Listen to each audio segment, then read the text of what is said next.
Hello, YouTube. This is the Galley La Podcast, and today we are back. The break week is over, and we are reviewing One Piece Chapter 1094, Saint J. Garcia, Saturn of the Five Elders, the Defense Science Warrior God. And that's a mouthful.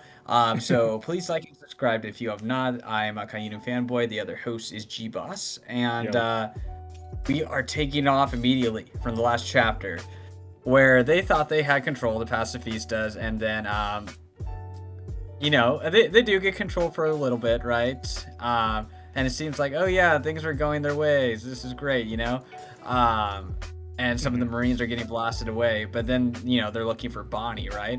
And confirmed Sanji's observation hockey is the best in the crew. I was going to say that, yeah.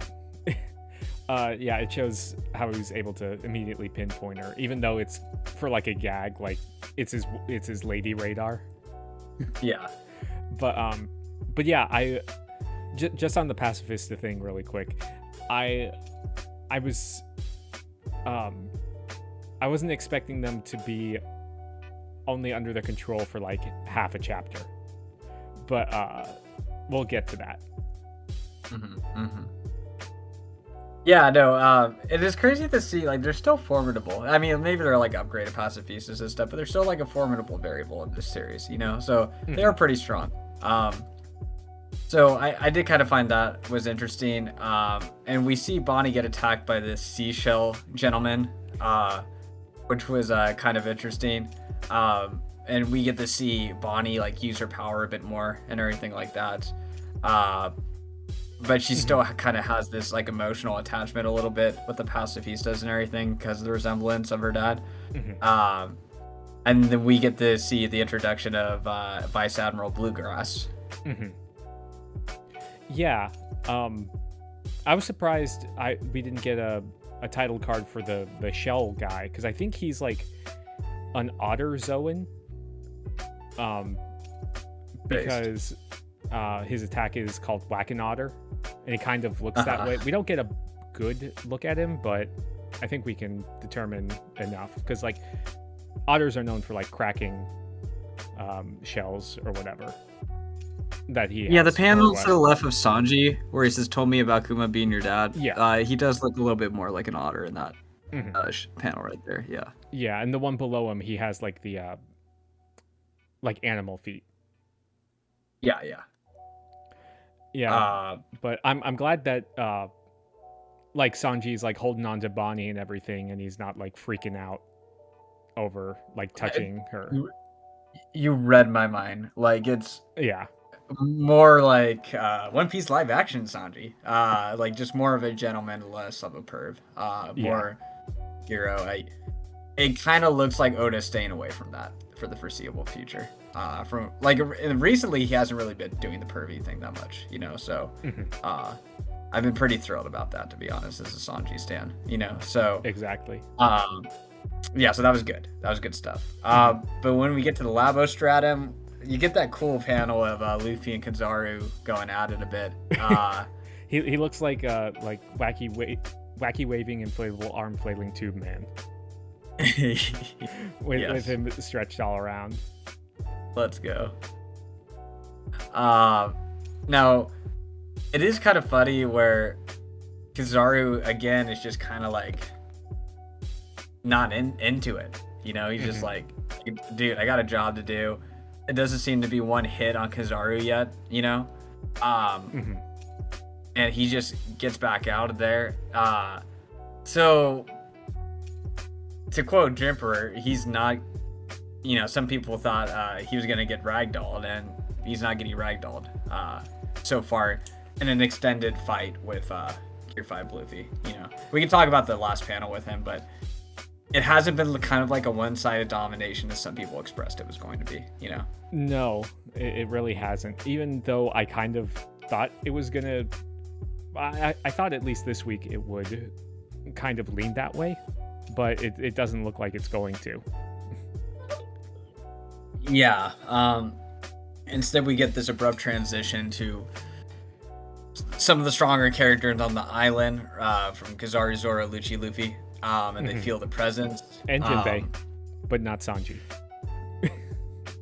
He's preoccupied right now. Yeah, okay. So,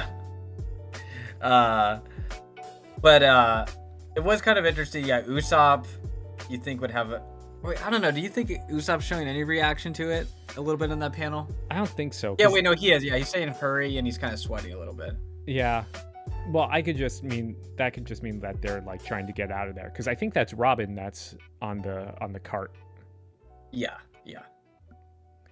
Um. So yeah, it's kind of hard to tell if he's reacting or anything, and then we're seeing the vice admirals kind of be perturbed too, and just that first panel there of his eyes in the black silhouette is like just terrifying in itself, you know? Yeah. And yeah, immediately the pacifistas are done. I'm surprised. I'm surprised that he ordered them to just stop working, like cease all action immediately. He didn't. He didn't tell him to switch sides, like go after the pirates or anything. Yeah, I guess it looks like he just wants to take care of it himself, and yeah, you get the strong demonic vibes right here, very quickly. Yeah. So, I was shocked by this. So, do you think that this is like some sort of like teleportation thing, like summoning circle that all the Gorosei can use? Yeah, I think so. It seems to be kind of like I guess a type of mythical Zoan, but maybe like a subcategory of like a demonic mythical Zoan, and then you kind of have Sengoku, Luffy, which are kind of like more like the godlike mythical Zoans, you know? Yeah, that's kind of one way I interpret it. Yeah, because we get like this whole thing, like it looks like hellfire erupting out of the circle, like up into the sky, and we just see Saturn materialize out of nothing, out of the shadows, and the first thing he does is immediately like blow off some guy's head. Why do you think Commodore was the cutoff rank? I don't know.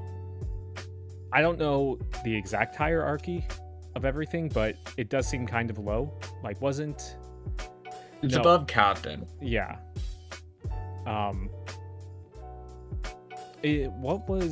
What's Kobe?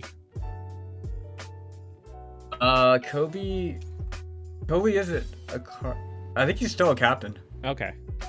Yeah. Okay. But yeah, I'm not sure why that there's a specific cutoff for it. Maybe because at that point people can trust, or the government has such a hold over the Marines at that level that the information won't leak. Yeah, maybe it's like the first officer level, or maybe they consider that power level to be too valuable to just kill off willy-nilly kind of thing, you know? Yeah. Because, like, obviously he saw the Marines as disposable in this instant. Or just immediately sniping him, which there is, like, kind of an irony. I mean, there's tons of ironies here, but the Marines who are supposed to uphold justice are serving like a demon, basically, you know? Yeah, so his design is, like, more than I ever thought it could be. I kind of expected Oda, because they were kind of silhouetted. I almost thought he would kind of lean into a more goofy aspect for the design. Yeah. But no, it's the complete opposite. It's one of the more terrifying things we've seen in One Piece. Oh yeah, definitely. Like with the horns and he has the awakening flames around him. I think he's based off of I think it's called an Uchioni. I only remember that because it was an old Yu-Gi-Oh card. But okay. But yeah, just he looks so cool and threatening. Yeah. And so it is interesting how Oda's saving this design for like one of the final baddies, and I think there would be a lot of people, if you were to ask them not too long ago, that they would just kind of be strong human combat fighters, but not mythical Zoans, you know? But that turns out to be the case now. Yeah. So I mean, we had the whole flashback with Sabo when they transformed, but I'm just thinking like back, you know, yeah. So it is kind of a weird change in events. And so yeah, they're all like shocked by it and everything, and Kizaru's just keeping up the work and all the rest. So what were your thoughts on this punch right here? Because it's controversial. About the Kizaru punch? Yeah. Okay, so it seems to me like this is the first like serious hit that Kizaru has taken, and in the series. Yeah. But at the same time, because it's Luffy's power, it doesn't translate as well, because we thought that with because he did the same kind of punch to Kaido, where it like he punched Kaido in the face and the fist went out like the side of his or the back of his head. So I'll be interested to see what Kizaru looks like after this, because we see him like go crashing into the building and everything. But we see Luffy lose all his powers at that point too. I guess the limit on Gear 5th is because he's used it like what, twice in a day right now? Yeah, I think so. Yeah. But yeah, I don't think that Kizaru is permanently taken out of the fight. What do you think? Yeah, we know like Saturn would have said like he just took it down an admiral, or a narrator would say, and not that day, Straw Hat Luffy defeated an admiral, one of the three great powers. You know what I mean? Like it would do something like that. That's clearly did not happen. I'm inclined to think it wasn't even like a critical hit, because I feel like Saturn would have remarked Kizaru being critically wounded, you know? Like, I'm not saying he cares about his men, but that would be shocking to see like an admiral take a severe wound, right? Because he's one of the three great powers and he cares about order at the end of the day in power, you know? So the admirals do mean something to them at the end of the day. And so I think Jimper mentioned narratively that it would make sense if Kizaru was stunned and Luffy were stunned for the same amount of time, because there's no way that they can stay alive long enough to not get killed by Saturn, basically. So they're going to take approximately the same amount of time to get up. But at the same time, doesn't it take like close to an hour for Luffy to fully reheal? I'm trying to think about that. So I think the last time we saw like Luffy deal with a time limit problem was back in Dressrosa, and that was only for Gear 5. And wasn't that for 30 minutes, I think? I think that may have been 15, actually. Yeah. Maybe. But still, we really haven't seen like the big drawbacks of Gear 5, because it happened in the Kaido fight, but he immediately bounced back from that. And he was significantly more worn out with Kaido. So I don't know what's going to happen at this point, because all we see is like Luffy crash to the ground. We don't see he's not even near the other group. So yeah, and I think if Kizaru was really like in critical danger, like I think Kizaru's going to get back up before Luffy, you know, because him recharging for Gear 5 is going to be different than Kizaru taking a punch, and Kizaru still kind of has that same troll demeanor. Like, this isn't good, you know? Like, yeah. And we've seen again, I think this might be the underestimating of the admirals, because we've seen the admirals take insane damage and kind of get back up afterwards, you know? Exactly, like Akainu versus Whitebeard and Garp versus Aokiji, so. Yep. That's how they operate a lot of the time, you know, and like Kaido wouldn't be down from one punch, or Big Mom too. And I think at this point we have to at least say they're comparable in power, you know, and one Gear 5 punch would not do that to them, especially if they're like 100% fresh, you know. So I'm not going to specify when, but I think Kizaru will be bloodied up, but I don't think he's as severely hurt as some people are making it out to be, you know. Oh no, he only took one punch. Yeah, I could see him getting up next chapter. You know, I don't know about Luffy, because we're not sure about the rebound and all this shit with him. You know. Yeah. Definitely. So, yeah. So, anyways, we're back. I mean, look, sorry, one last Admiral fanboy take right here. It is really impressive that Kizaru only took like one bad hit from Luffy during a whole Gear 5 rotation, and that's it.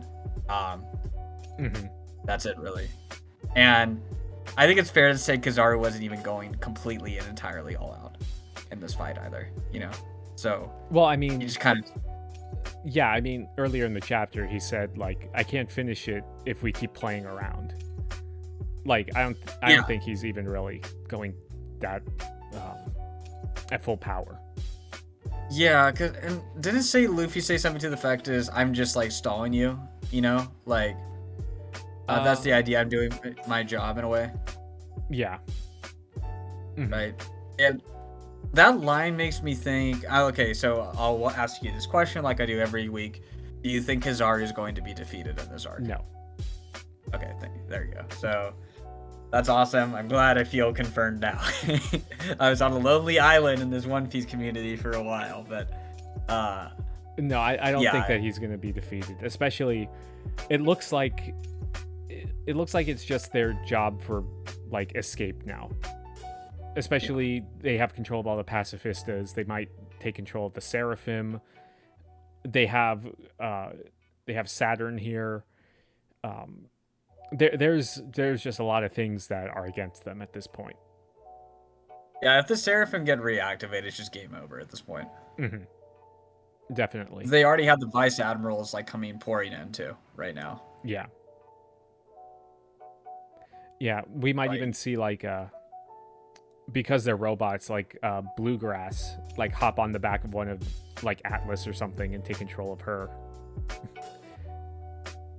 Yeah, that's crazy. I had a thought of that. Yeah. One thing I did find interesting. So here's my second question, and this is gonna lead into my next point. Moderate victory, moderate defeat, or total victory for the Straw Hats. I think they're just looking to escape right now. So moderate defeat. Yeah, pretty much. Yeah, I think that the odds right now, especially just the final like double spread with Saturn looming over them, it's just how can they go up against this right now? Especially, it's so weird because like at the beginning of this arc, it's like, yeah, Luffy's a Yonko now, but after this, it's like, oh, he still has a lot more to grow in terms of power. And I'm not trying to say I told she's not you, but like just I've been saying it like in the videos, like I get his late series, he's a Yonko and everything, but I was kind of having arguments with Jimper a lot about this, and this was like the consensus in the community too. This is gonna be Sabaody, but different. He's gonna like get a W, but my point is, he's been getting W's for a while now, consistently. And I think it's time for him to be humbled, you know? Like the other two, and I know they're like, oh, well, this sets Luffy apart, but clearly this isn't looking good for him, like, at all, because this is a lot worse than Sabaody right now. Yeah. You know? This is a lot more menacing, and, like, I think it's going to be a lot like Sabaody in the sense that Kuma is definitely going to have to show up to get him out of there. Exactly. You know? Yeah, so I was going to bring that up, that I think the only way that they can have enough distractions to escape is with Kuma. Yep. And that giant robot, maybe, you know? That's true, too. Yeah, we might get more backstory on that, especially because there's the theory that all the Gorosei extended their lives, so they might even like recognize the robot from way back when. Yeah. And my whole because I think Jipper has been making this argument against where how could the Straw Hats being defeated be seen as like a huge big world event of the Egghead Island incident and everything? Well, it's it's an emperor that just got taken out. Yeah, or like took a loss, right? And Yeah. then, but I also like part of the incident. I was kind of thinking, what if Big News Morgans or like just some video feed on Egghead Island gets a picture of Saturn in this form and it's spread out to the world? Yeah, but do the world at large know about the five elders? Because like Sanji didn't even know in this. Like he was saying like, where was it? No, Frankie. Like Vegapunk was like, they're the most powerful authority figures in the world when he questions about the five elders. So I don't know if they're even like a big thing like that. Although, if they do get a picture and they corroborate it with Wapple's story, because Wapple saw the whole thing. Yeah. That might be a big hit to them. Because they kind of emphasize that point in the beginning of the chapter. Anyone who sees it below the rank of Commodore will be killed, basically, you know? And so the worst thing for them to suffer would be for this knowledge to get, like, they finally... I guess you could say, like, oh, whoa, someone important comes to the surface like this. The worst thing would be for them to get defeated. Not really. The worst thing for them to be defeated would be to expose who they are, you know? Because secrecy has always been the world government's greatest asset, whether it's with O'Hara, Eni's lobby, all those various variables, you know? So I think that could be a part of it too, is that news getting out of that. That could, because in a way, knowledge is more powerful than the actual combat in the show at the end of the day. That's kind of been a consistent theme in this series, you know?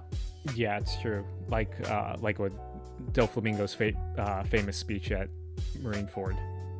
The victors decide, which leads into I want to talk about like the overall design of Saturn, because his whole thing it's clearly like demonic themed, and I think the rest of everyone is too, and Emu as well, because I thought about this when I saw the pentagram.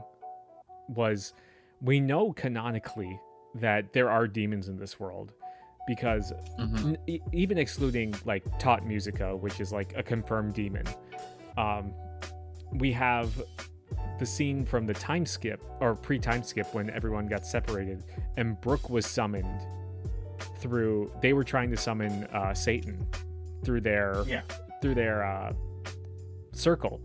So I thought about that. I'm like, so even if there isn't a literal one, like something along the lines of the Gorosei fit that bill perfectly, and that might have like perpetuated the rumor and the belief in something like that. Because the devil for each devil, all this stuff, Emu kind of being a source of it, you know, right? That's kind of where a lot of it comes in. And Don Quixote do Flamingo is the heavenly demon, you know, right? And he's the one that was kind of given the order by the Gorosei to take out Moria, right? Who was kind of one above Sengoku. So there is, a lot of those elements are at play here and everything. And I also want to just point out, I don't know if it's me, but if you look at like Saturn's beard and everything, it looks like the Nika transformation liquefying like into when Luffy's hair liquefied into the white. Can you see that? Yeah, that's a good point. I wonder if that's like a thing of awakenings for Zoans. I also really like the line, like it can be interpreted two ways. Like when Saturn shows up on the island, he's like, I almost can't remember the last time I came to the surface. I read that initially, I was like, okay, it's like coming down from to the surface from Marijoa, or like symbolically it could be like coming up from hell or something like that. Exactly. But yeah, I like that translation for that. I hope they keep in the official. But it was kind of. But I know, like we used to have these discussions about what D stands for, and some people thought it would be demon, for example. You know, the D clan, the demon clan, right? Well, turns out not to be the case, probably, Yeah. If anything, they're against the actual demons. Right, exactly. Mm-hmm. So it's kind of like so there's like the objective reality, like, so Doflamingo's right that there's like a misunderstanding that those in power are actually evil, right? But there is actually a good and an evil, but there's just a misunderstanding of who's the good ones and who's the bad ones, because the bad ones take on the saint name, Mm-hmm. and then the label as criminals are given to at least some of the good ones, right? One Piece is complex, where there's good pirates, bad pirates, good government and bad government, and all this stuff too, Yeah. So I find that interesting a lot. I'm wondering if the Doflamingo, the Don Quixote family is going to have more of a developed role here, because again, like Doflamingo, heavily demon. Doflamingo has the, secret of Mary Joa, and everything like that. And but then we see another one of the Don Quixote family members like turn good and everything like that too. So was there like another aspect of the Don Quixotes too? I'm trying to think in relation to this topic if there's one I'm missing right now, but I do think they're gonna have like an advanced involvement with this. Maybe, but I think it was just like the big people were Mioscard and Doflamingo's family. Yeah. Okay. But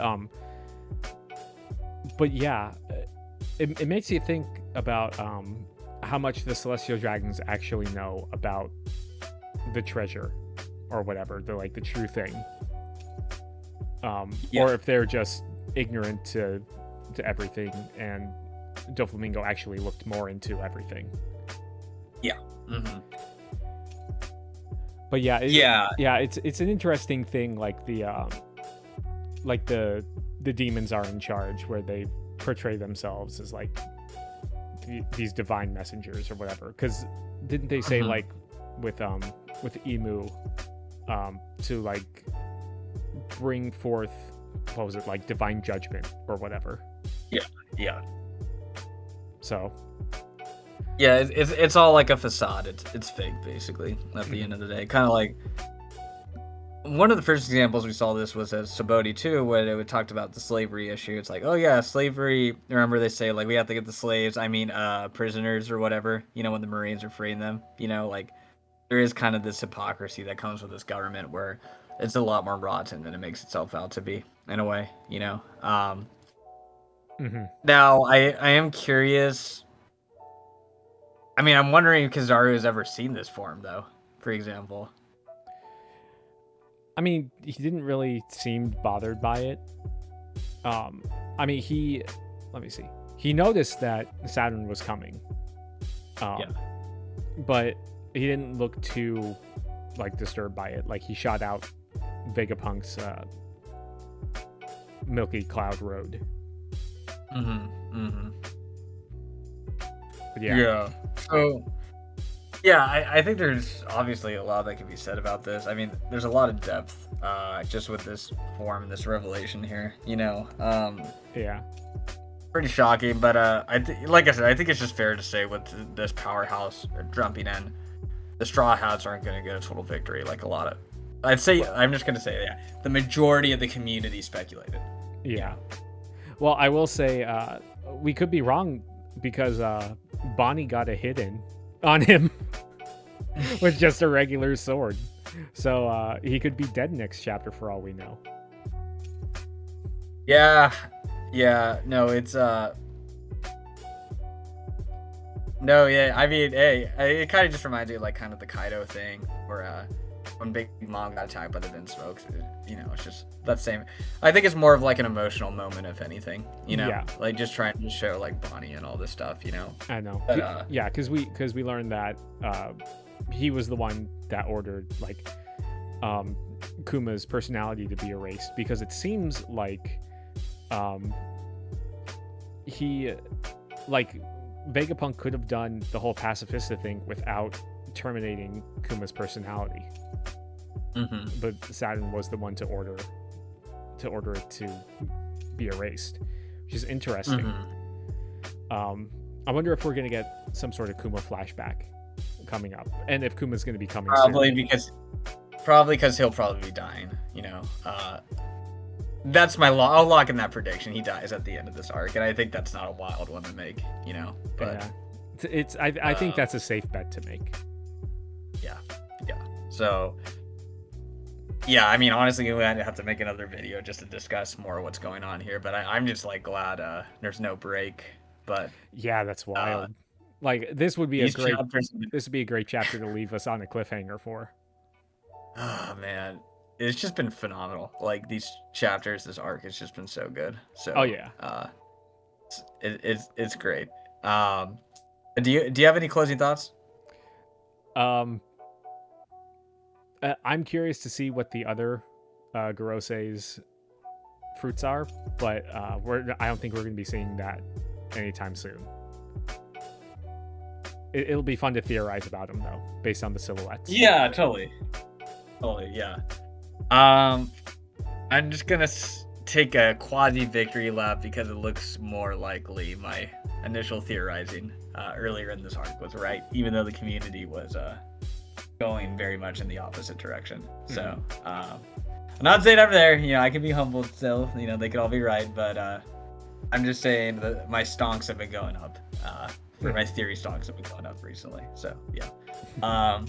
But anyways, if you're still listening, please like and subscribe if you have not, and we will be seeing you all soon. Yeah, have a good one. See ya.